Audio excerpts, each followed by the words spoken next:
बैठिए। तुम लोग लड़की बेंच छोड़ के गए बैठती है। पिछला बेंच खाली करो, इस पर आके बैठो। चलो। आज छुट्टा सब देखो ना, जगह है फिर भी पीछे बैठा हुआ है। हंसता भी है रे। लोग अपना आगे बैठता है,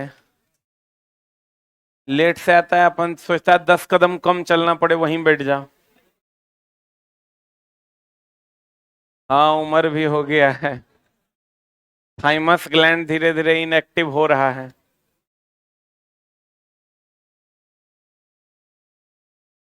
लाइव हो गया। वृत्तीय गति ना। वृत्तीय गति जो होती है चला जी, कैसे होती है? एक समान चाल से अगर कोई पिंड वृत्तीय पथ पर चलेगा तो उसकी चाल और गतिज ऊर्जा बदलेगी कि नहीं बदलेगी? नहीं ना बदलेगी। चाल और गतिज ऊर्जा नहीं बदलेगी। सही है ना? क्या बदलेगा? वेग बदलेगा। दिशा बदलने के कारण वेग बदलेगा। वेग बदलने के कारण त्वरण उत्पन्न होगा। त्वरण उत्पन्न होने के कारण एक बल लगेगा।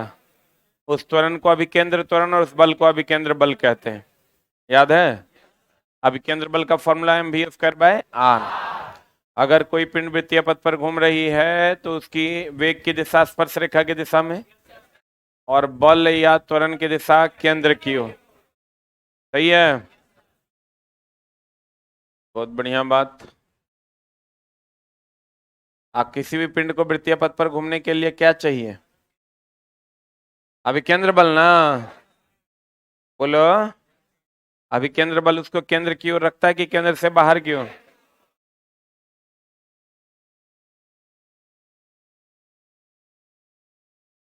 इसीलिए ना वक्र पथ को ढालनुमा बनाया जाता है। कभी मौत का कुआं देखे हैं?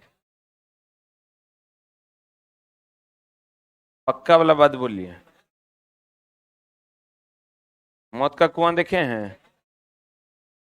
और नाम मौत का कुआं क्यों है? क्योंकि उस कुएं में मौत होती है।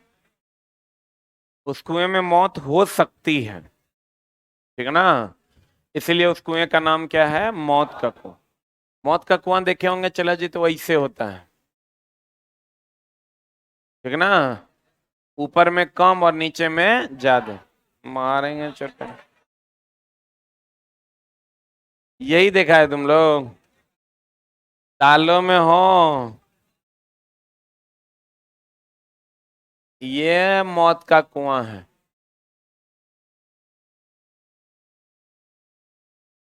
नीचे कम, ऊपर ज्यादा, पता है ना? अब मौत के कुएं में क्या होता है चला कि अधिकतम सुरक्षित चाल का फॉर्मूला होता है Rg tan थीटा। अधिकतम सुरक्षित चाल का क्या फॉर्मूला होता है? Rg tan theta. ठीक ना? अब मामला क्या है चला, आर क्या है? वक्र पथ की त्रिज्या। आर क्या है? ही √Rg tan थीटा होता है। थीटा ढाल है कि वक्र पथ कितना ढालनुमा है।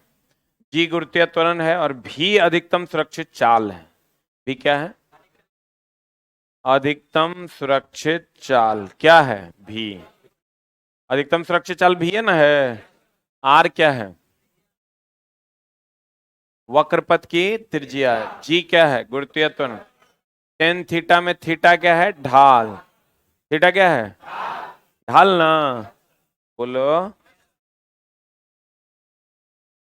अब मामला ये है कि कभी देखे हो अगर वक्र पथ पर गाड़ी चलाते हुए, तो तुम एक चीज गौर करना दोस्त, कि जो जो उसका त्रिज्या ई दोनों बैलेंस कब होगा? जब त्रिज्या बढ़ेगा तो वेग बढ़ाना पड़ेगा। तो जो जो उसका ऊपर जाने पर त्रिज्या बढ़ता है, वो अपना वेग बढ़ा लेता है। यहां पर रहेगा वेग बढ़ा लेता है। क्या है? उसको पता है मेरा त्रिज्या बढ़ रहा है तो अधिकतम सुरक्षित चाल भी हमको बढ़ाना पड़ेगा। बोलो, जो जो ऊपर जाता है वो अपना चाल को क्या करता है, बढ़ाता है। आज जब उसको नीचे आना होता है तो अपने वेग को क्या कर लेता है, कम कर। एक चीज और देखो, अधिकतम सुरक्षित चाल वस्तु के द्रव्यमान पर निर्भर नहीं करता है। कहीं है क्या द्रव्यमान? अधिकतम सुरक्षित चाल द्रव्यमान पर निर्भर नहीं करता। कहीं है क्या द्रव्यमान? इसीलिए तुम देखना वो मौत के कुएं में उसी पथ पर मोटरसाइकिलों चलता है, उसी पथ पर कारो चल जाता है। ये जो गोलंबर बना हुआ रहता है उसी पथ पर स्कूटियो घूम जाता है। उसी पथ पर ट्रक भी घूम जाता है। ये सब के लिए अलग अलग गोलंबर है। काहे? क्योंकि वक्र पथ पर अधिकतम सुरक्षित चाल देखो द्रव्यमान पर निर्भर नहीं करता। इसीलिए तुम देखना कहीं पर भी जाओगे पुल वगैरह पर लिखल रहता है अधिकतम सुरक्षित चाल इतना किलोमीटर पर आवर। कभी सुना है भुतहा मोड़? नहीं सुना है? सुना होगा कुछ लोग, जरूर सुना हो। कितने लोग सुने हैं? देखो, इतने लोग सुने हैं। फिल्म में, रियल में, रियल में चला सुना होगा भुतहा मोड़। हाँ, ज्यादा एक्सीडेंट नहीं होता, खूब होता है। रात उत में एक्सीडेंट होता, लोग ही कहता है वहां पर कि बाप रे बाप, वहां गछिया पे भूत बैठल है। असल ही गांव का आदमी सब इतना डरा देता है चला बच्चा को। हम लोग को भी इतना डरा था, लगता था पीछे में कोई खड़ा है। मतलब डर, डर तो एकदम गलत बात है। उनको सही चीजें तब ना पता होगी जब वो साइंटिफिक चीजों को साइंटिफिकली देखेंगे। लेकिन जब बाबू डर होता है तो साइंस जो है पिछवाड़े में चला जाता है। डर तो डर है, ठीक ना, वहां फिर कुछ काम नहीं करता है। अगर तुरा लग जाए ना कि वहां लग रहा है कि कोई है, तो फिर बाबू तुम्हारा क्या हाल होगा। अगर तब फिर वहां कहोगे नहीं, साइंस में तो ऐसा संभव नहीं है। साइंस गया तेल लेने, पहले वो भूतवा से बचो। कहते हैं कि शहर में लेकिन ऐसा कुछ है क्या? शहर में तुमको कोई कुछ नहीं बोलेगा। वहां क्या होता है चला कि जो मोड़वा होता है ना, जो मोड़ होता है वो, उस पर लोग चूंकि बहुत दूर से लंबा आते हैं, एकाएक शार्प टर्न होता है, लोगों को पता नहीं चलता है कि अधिकतम सुरक्षा यहाँ पर वेग को कम करना है। वेग को कम करेंगे तो घर्षण बढ़ जाएगा तो हम घूम पाएंगे। तेजी से आता है, वो अपना चला जाता है। जैसे चला, अब एकाएक हम लोग के गांव में भी एगो भुतहा मोड़ है। वो ऐसे जाता है और सीधा ऐसे मुड़ता है। इधर नदी है, बांध पर बना हुआ है। तो बहुत सारे, एक बार तो एक बस जो है पूरा बच्चा उच्चा को लेके जा रहा था, थी में क्या बोलते हैं उसको, घुमाने के लिए। पूरा स्कूल बस जो है आया, अपना ड्राइवर का ध्यान नहीं गया होगा, मोबाइल तोबाइल कुछ कर रहा होगा, खैनी उनी लगा रहा होगा अपना, इन्हें हुड़क गया। हुड़क गया तो उसमें कुछ बच्चे मारे गए। और बहुत हमेशा वहां घटना घटती है। ऑब्वियसली अगर कोई बहुत तेजी से आ रहा है और रोड है एकदम सॉलिड स्ट्रेट हाईवे, तो वहां पर तो प्रशासन को वैसी व्यवस्था करनी चाहिए और रोड बनाने वालों को थोड़ा ध्यान रखना चाहिए। लेकिन ऐसा नहीं है, तो उस मोड़ को नाम रख दिया गया भुतहा मोड़। तो भुतहा मोड़ क्या है? वही जो मोड़ भैया बहुत सीधा टेढ़ा मेढ़ा रहता है, लोग संभल के चलता है। अब पता चला 10 किलोमीटर से हम सीधे आ रहे हैं, अब फिर एकाएक जो है शार्प टर्न आ गया, ब्लाइंड मोड़ आ गया। ब्लाइंड मोड़ समझते हो? ब्लाइंड मोड़ उस मोड़ को कहते हैं जहां से, अगर ये ब्लाइंड मोड़ है, ये ब्लाइंड मोड है, यहाँ से अगर आप मुड़िएगा ना तो आपको अगला दिखाइए, यहाँ आप जाइएगा तब भी आपको नहीं दिखाई देगा कि यहाँ तक कौन आया हुआ है। तो वहां पर लोग अपना सावधानी से धीरे चलता है, हॉर्न उरन मार के चलता है। यही ना होता है रे। तो इसको हम लोग ब्लाइंड मोड भी कहते हैं, जहां जिस मोड़ पर अगले तरफ से आने वाले व्यक्ति को आप देख नहीं सकते, उसे हम ब्लाइंड मोड कहते हैं। तो इसी को गांव घर में लोग भुतहा मोड़ दे देता है और मामला हो जाता है गड़बड़। क्या कहता है, गौर फरमाइएगा। वक्र पथ पर आवश्यक अभिकेंद्र बल कहां से प्राप्त होता है? घर्षण बल से। अगर कोई पिंड m द्रव्यमान का हो और वक्र पथ की त्रिज्या r हो तथा ढाल थीटा हो, तो वक्र पथ पर अधिकतम सुरक्षित चाल कितना होता है? v बराबर under root r g tan theta. वक्र पथ पर अधिकतम सुरक्षित चाल द्रव्यमान पर निर्भर नहीं करती। करती है क्या? एक बार चला, पोखरा जानते हो? नेपाल में है। हम लोग पोखरा हम जा रहे थे। पोखरा हम कैसे चले गए, हमको दिखा ये मोतिहारी के आसपास गए ना, तो 160 किलोमीटर दिखा। 160 या 260 किलोमीटर। हम गोल साला 260 किलोमीटर मतलब 100 के 90 के स्पीड में गाड़ी चलेगा, तो तैयो हम 9 या 27 3 घंटा में पोखरा। लगा इतना बढ़िया लोकेशन है, चलो चलते हैं। बाबू जब जाने लगे ना, इतना ना मोड़ है कि वो 260 किलोमीटर, हम अपने घर 285 किलोमीटर 4 घंटा में पहुंचते हैं। आऊ पहुंचे हम 9.25 घंटा में, 9 का 10 घंटा में। पूरा नेपाल है वो यूं यूं यूं यूं मोड़ है। तो नेपाल में खास करके पहाड़ी इलाका में किलोमीटर देखकर हिम्मत ना करें, रास्ता देखकर हिम्मत करें। तुम जाओगे, आप पता चला कि वहां मलबा गिर गया है पहाड़ का, तो अब 2 दिन तक तुमको वहीं रुक जाना है। तो अब हम लोग पढ़ने वाले हैं अपकेंद्र बल। कौन बल पढ़ने वाले हैं? अपकेंद्र बल क्या है? चला, अपकेंद्र बल होता है कि जैसे न्यूटन का तीसरा नियम पता है? क्या है न्यूटन का तीसरा नियम? क्रिया के बराबर तथा विपरीत प्रतिक्रिया होती है।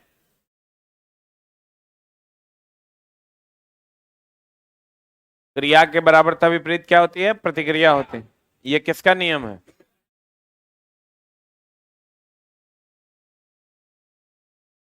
न्यूटन का कैवा नियम? तीसरा नियम है, क्रिया के बराबर तथा विपरीत प्रतिक्रिया होती है। तो इधर की ओर अगर क्रिया होगी, इधर की ओर क्या होगी? प्रतिक्रिया हो। इधर लगता है अभिकेंद्र बल। कौन बल चला? इधर की ओर लगता है, अरे बफरिंग हो रहा है, नेट कनेक्शन चेंज कर दो।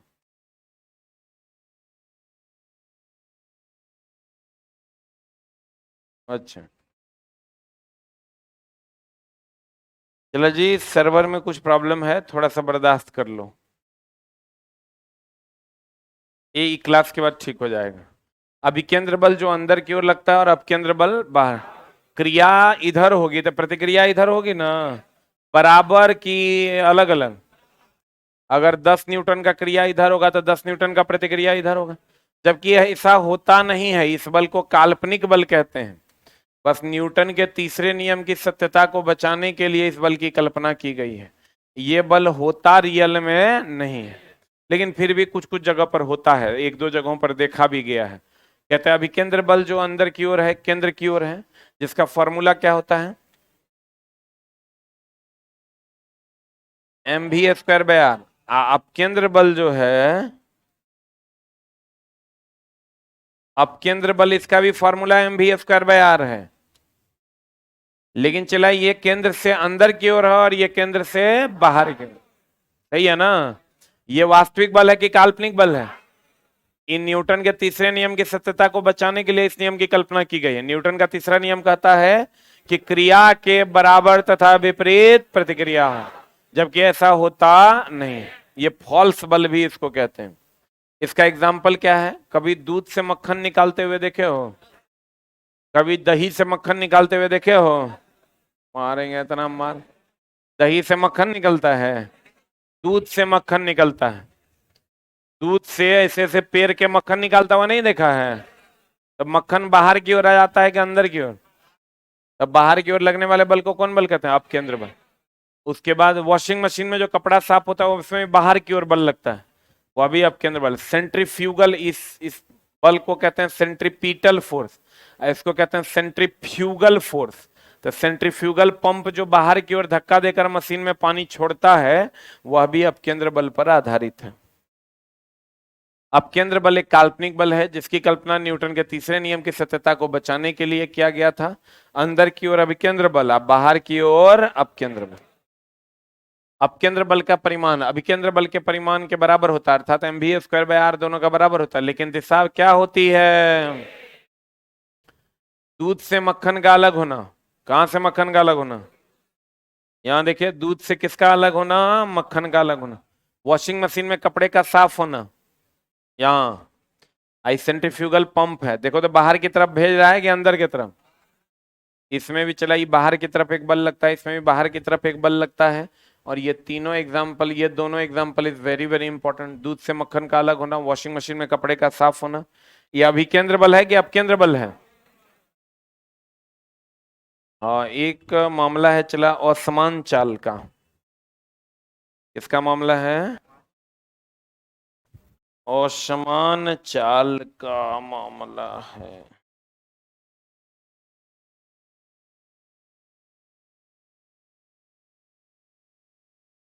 अगर कोई पिंड चलाए एक समान चाल से चलता है, कैसे चलता है? अगर दोस्त कोई पिंड एक समान चाल से चलता है, एक समान चाल से चलता है, तो एक समान चाल से चलेगा ना।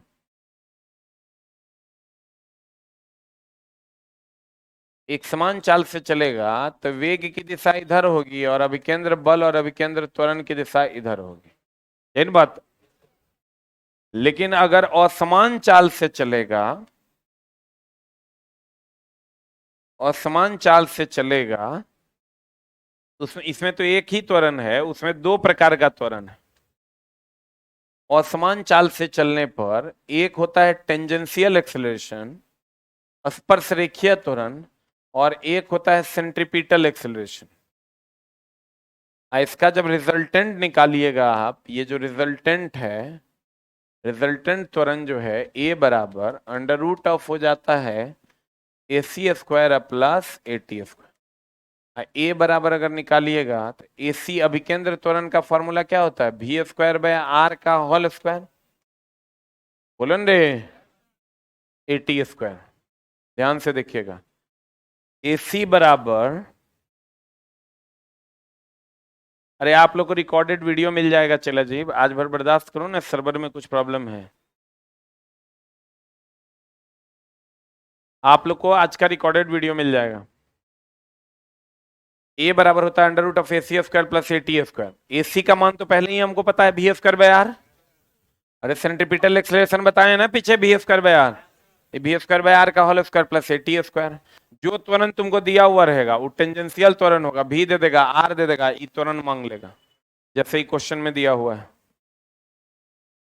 एक वस्तु असमान चाल से वृत्तीय पथ पर चल रहा है, तो असमान चाल से चलेगा तो परिणामी त्वरण मांग रहा है, परिणामी त्वरण बराबर फॉर्मूला की होगा V²/r का होल स्क्वायर प्लस AT²। कहता है एक वस्तु असमान चाल से वृत्तीय पथ पर चल रही है 10 मीटर पर सेकंड के वेग से। कितना मीटर पर सेकंड के वेग से? 10 मीटर पर सेकंड के वेग से, तो ये हो जाएगा 10 का स्क्वायर, 10 का स्क्वायर। अगर वृत्तीय पथ की त्रिज्या 2 है तो बटा 2 का होल स्क्वायर, और वेग की दिशा में त्वरण, तो वेग की दिशा में त्वरण तो इधर वेग है, इधर त्वरण की बात कर रहा है, बोलवे नहीं करेगा। तो ये 10 मीटर पर सेकंड स्क्वायर है, तो ये हो गया 10 मीटर पर सेकंड स्क्वायर। तो परिणामी त्वरण का मान क्या होगा? सॉल्व कर देंगे, आंसर आ जाएगा, बोलन रे। जबकि कभी तुमको पूछेगा नहीं, कभी नहीं पूछेगा। लेकिन फिर से हम एक बार और दिखा देते हैं, बढ़िया समझ लो। अगर एक समान चाल से अगर कोई पिंड वृत्तीय पथ पर घूमेगा तो इसका जो त्वरण है वो होता है V²/r। अगर असमान चाल से चलेगा, अगर असमान चाल से चलेगा तो ए बराबर होता है under root AC² plus AT²। AC² हो गया अभिकेंद्र त्वरण, जो अभी हम बोले थे V²/r का होल स्क्वायर, बोलवे नहीं करे। AT जो है ये वेग की दिशा में ही ना है, वेग की दिशा इधर है ना है, तो AT वेग की दिशा का त्वरण है, तो ए बराबर हो जाएगा V²/r का whole square plus AT² under root, बोलवे नहीं करेगा। अब है एंगुलर मोमेंटम, क्या है चला? एंगुलर मोमेंटम क्या होता है? एंगुलर मोमेंटम होता है कोणीय संवेग। संवेग दो प्रकार का होता है, एक होता है रेखीय संवेग और एक क्या होता है चला, कोणीय संवेग। रेखीय संवेग, संवेग बराबर होता है द्रव्यमान गुना वेग, और कोणीय संवेग बराबर होता है, कोणीय संवेग बराबर होता है द्रव्यमान गुना वेग गुना त्रिज्या। तो कोणीय संवेग मान लो ये कोई पिंड है जो m द्रव्यमान का है और r त्रिज्या के वृत्ताकार पथ पर v वेग से गतिशील है। m द्रव्यमान का कोई पिंड है, v वेग से गतिशील है, r त्रिज्या के वृत्ताकार पथ पर। किस पर चला? r त्रिज्या के वृत्ताकार पथ पर v वेग से गतिशील है, कितना द्रव्यमान का? कितना द्रव्यमान का? m द्रव्यमान का। तो कोणीय संवेग बराबर हो सकता है m v r। m क्या है? ये ऐसे से घूमेगा ये, m द्रव्यमान है, v वेग है और r क्या है? त्रिज्या।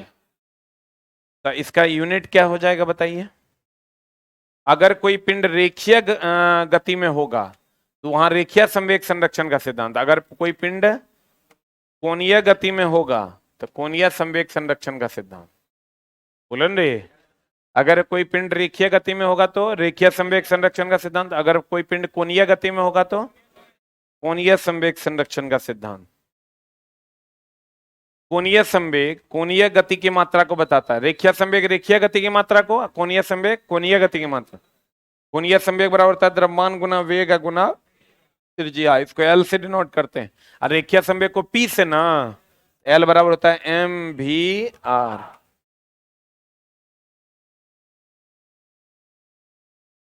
एम का मान हो गया, एम को तो केजी में ना, भी वेग है, आर त्रिज्या है। बोलन रे, केजी मीटर, एम का केजी, भी का मीटर पर सेकेंड, आर का, आर दूरी है तो मीटर है ना, इसका यूनिट हो जाएगा केजी मीटर स्क्वायर पर सेकेंड। बोलो हाँ। बीमा हो जाएगा एम एल स्क्वायर टी पर पावर -1। क्या हो जाएगा बीमा? एम एल स्क्वायर टी पर पावर -1। हाँ कि ना? और संवेग वेग सदिश है तो कोणीय संवेग भी सदिश राशि होगा। बोलो न रे, एल का ऐसा ही मात्रक केजी मीटर स्क्वायर पर सेकंड हो गया, इसकी बीमा क्या हो जाएगी? एम एल स्क्वायर टी पर पावर -1, इस सदिश की अदिश। अब है कोणीय संवेग संरक्षण का सिद्धांत। चला जी, आप लोग लैंग्वेज पेपर इंग्लिश का क्लास छोड़ देते हैं, हम टीचर लगा रहे हैं और आप लोग क्लास नहीं करते हैं, ये गलत बात है, आपको दिक्कत हो सकती है। टीटी अगर लागू हो गया तो जगह जगह से आवाजें आ रही है, और हम, मेरे तरफ से कोई दिक्कत नहीं है, हम उस टाइम भी एक्स्ट्रा फिर से क्लास लगा देंगे, लेकिन अगर अभी कर लेते तो थोड़ा बहुत अगर बेसिक आपका क्लियर हो जाता तो फिर पढ़ा देते तो आपका काम हो जाता, ठीक ना?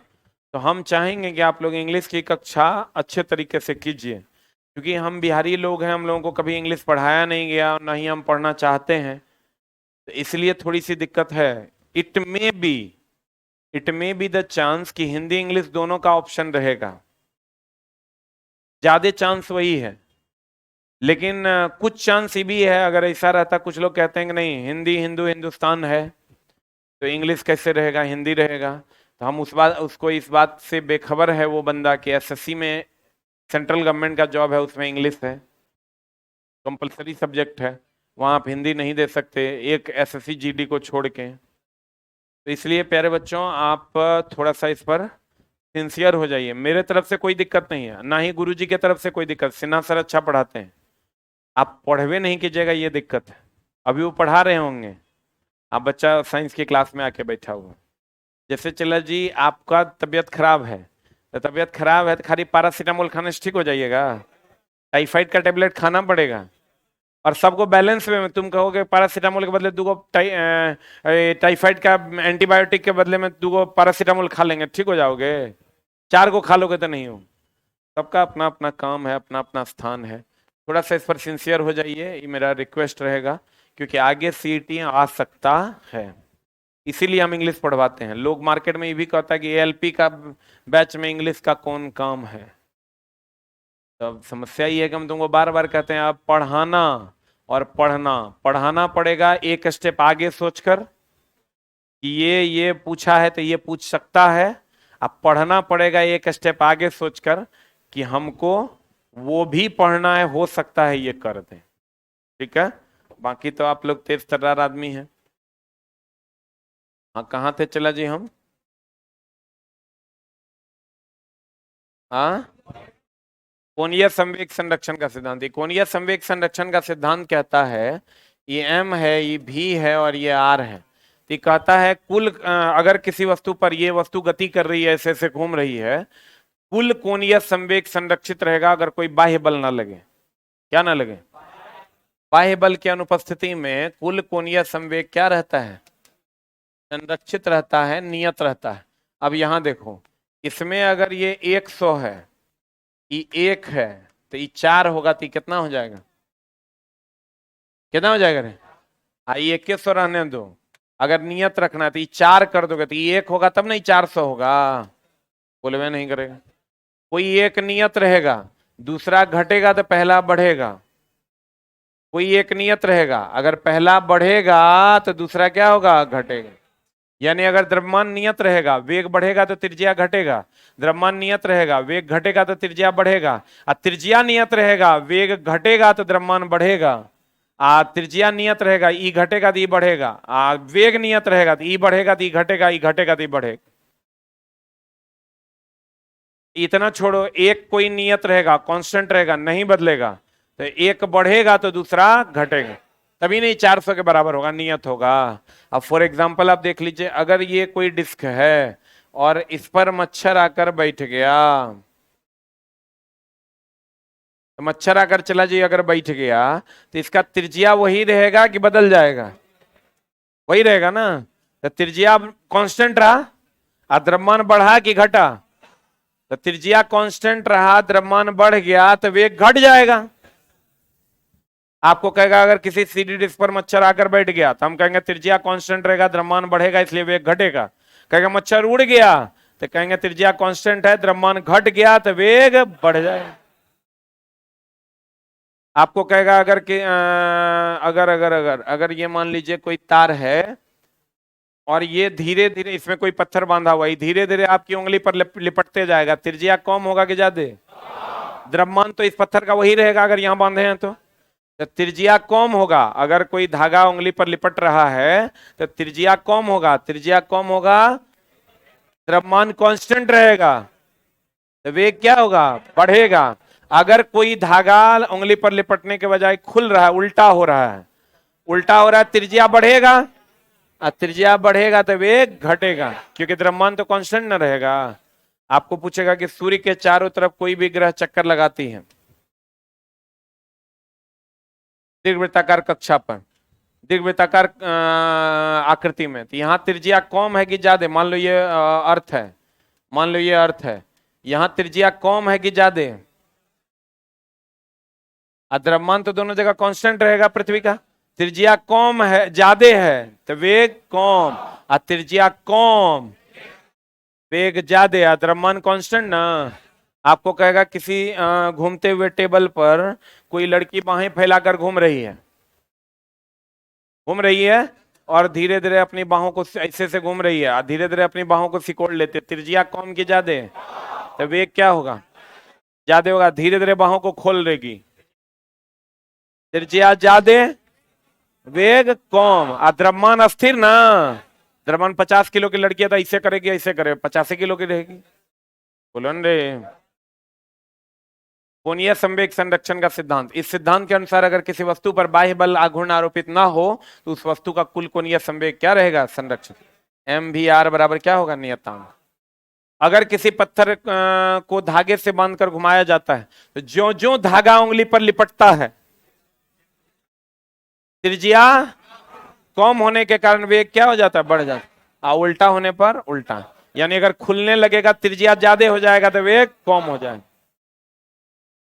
अगर किसी घूमते हुए टेबल पर कोई लड़की अपनी बाहों को फैलाकर घूम रही है और वह धीरे धीरे अपनी बाहों को क्या कर लेती है? सिकोड़ लेती है, तो त्रिज्या कम होने के कारण वेग अधिक हो जाएगा और उल्टा होने पर उल्टा, यानी अगर धीरे धीरे अपनी बाहों को फैला लेगी तो त्रिज्या ज्यादा हो जाएगा, तो वेग क्या हो जाएगा, घट जाएगा, और द्रव्यमान क्या रहेगा, अस्थिर। अगर ये इस टाइप का ही अरेंजमेंट पे चला घूमेगा। अगर मान लो कोई डिस्क है, इसका त्रिज्या तो कांस्टेंट रहेगा, मच्छर रहेगी उड़ जाए। अगर मच्छर आया तो द्रव्यमान बढ़ेगा तो वेग घटेगा, और मच्छर उड़ जाएगा द्रव्यमान घटेगा, वेग क्या होगा, बढ़ेगा। कहते हैं अगर किसी घूमते हुए सीधी डिस्क पर कोई मच्छर आकर बैठ जाता है तो त्रिज्या नियत रहती है, लेकिन द्रव्यमान बढ़ने के कारण वेग घट जाता है और उल्टा होने पर उल्टा हो जाता है। अगर कोई ग्रह देखो चक्कर लगा रहे, यहाँ त्रिज्या ज्यादा होगा तो यहाँ वेग कम होगा, और यहाँ त्रिज्या कम होगा।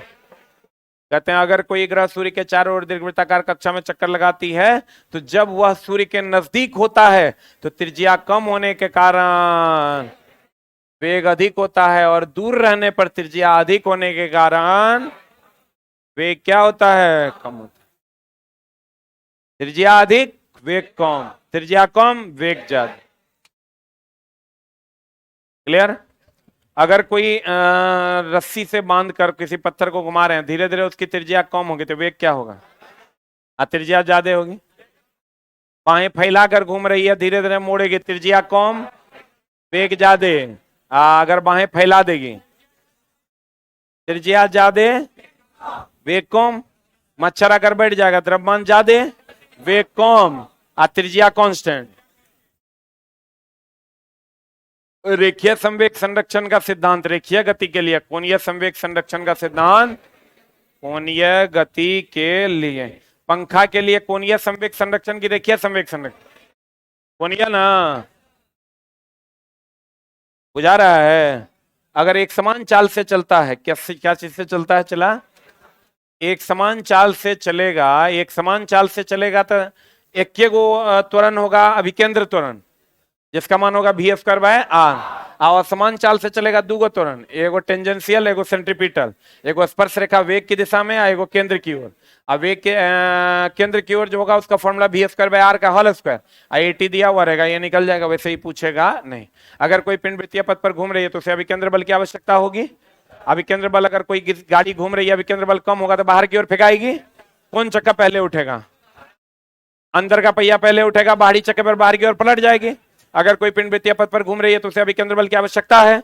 ग्रह घूम रहा है तो गुरुत्वाकर्षण बल से मिलेगा अभिकेंद्र बल, धागा है तो तनन बल से, इलेक्ट्रॉन है तो विद्युत आकर्षण बल से। बोलो, इलेक्ट्रॉन है तो क्या, विद्युत आकर्षण बल से, गाड़ी है तो क्या, घर्षण बल से। क्लियर। यही तो वृत्तीय गति है। एक समान चाल से अगर कोई पिंड वृत्तीय पथ पर चलेगा तो चाल और गतिज ऊर्जा बदलेगा कि नहीं बदलेगा, चाल और गति ऊर्जा नहीं बदलेगा, बाद बाकी चीजें बदल जाए। क्लियर। एक एक एक एक लाइन और बच गया, बता ही देते हैं। एक फॉर्मूला पढ़े हैं, चला, अब ओमेगा बराबर 2πn, ओमेगा कोणीय वेग है, एन आवृत्ति है, एन क्या है, उसी तर्ज पर फॉर्मूला होता है एफ सी बराबर तो एम भी स्क्वायर बाय आर होवे करता है, एक फॉर्मूला होता है एम ओमेगा स्क्वायर आर, इसी का एक फॉर्मूला होता है एम ओमेगा स्क्वायर आर। ओमेगा रेखीय वेग और कोणीय वेग में संबंध है, भी बराबर ओमेगा आर। ओमेगा कोणीय वेग है, ओमेगा क्या है, भी क्या है, रेखीय वेग। बोलो न रे, ओमेगा क्या है, भी क्या है। एक इसका दो फॉर्मूला तुम याद रखो अभिकेंद्र बल का, एगो एम भी स्क्वायर बाय आर, एगो एम ओमेगा स्क्वायर आर। ओमेगा बराबर क्या याद रखोगे, 2πn, एन क्या है, आवृत्ति, ओमेगा क्या है, कोणीय वेग, रेखीय वेग का मात्रक होता है, रेखीय वेग क्या है रे, भी, रेखीय वेग होता है चला भी, कोणीय वेग होता है ओमेगा। अब बताओ रेखीय वेग और कोणीय वेग में संबंध पता है, भी बराबर ओमेगा। अब भी जो है ये रेखीय वेग है तो इसका यूनिट मीटर पर सेकंड है, और इसका यूनिट रेडियन पर सेकंड। इसको लिख लो चला, बाकी तो लिखा हुआ है। ओमेगा बराबर 2πn और एफ सी बराबर एगो फॉर्मूला एम भी स्क्वायर बाय आर, और एगो फॉर्मूला होता है एम ओमेगा स्क्वायर आर। ओमेगा रेखीय वेग है कि कोणीय वेग है? कोणीय वेग। भी क्या है? रेखीय वेग।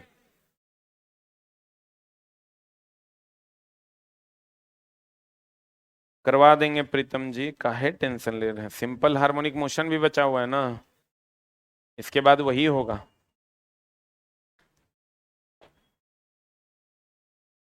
ओमेगा क्या है? अभी क्या है? रेखीय वेग। आर क्या है? त्रिज्या। रेखीय वेग का मात्रक मीटर पर सेकेंड। कोणीय वेग का मात्रक रेडियन पर सेकेंड। अभिकेंद्र बल का दूगो फॉर्मूला, एगो m v square by r, एगो एम ओमेगा स्क्वायर आर। एगो m v square by r, एगो एम ओमेगा स्क्वायर आर। अरे हाँ भाई, किसी के पास रूम है क्या अगल बगल में खाली? आपके यहाँ है? और किसी भाई के यहाँ? अभी तो रूम खाली हुआ हुआ, टीचर वाला बच्चा सब गया है तो। आपके यहाँ बगल में किसका है? ये बगल में है कि दूर में? आपका बगले में है। आवा, इन्हें आवा भाई। जे चला किसी को रूम दिलवाएगा, उस सबके नौकरी फिक्स है। ये मदद का ना काम है, चला आओ। नहीं धर रहे, कोई नहीं उठेगा, पहले तुम आओ, फिर भाग जाएगा तो मिलेगा नहीं। डबल बेड हन रे। आओ। किसको? आपको रूम चाहिए था ना? तुम दोनों को? अरे तुमको कि उसको? कॉलर ठीक करो, नीचे आओ। तुम ऊपर आओ केबिन में।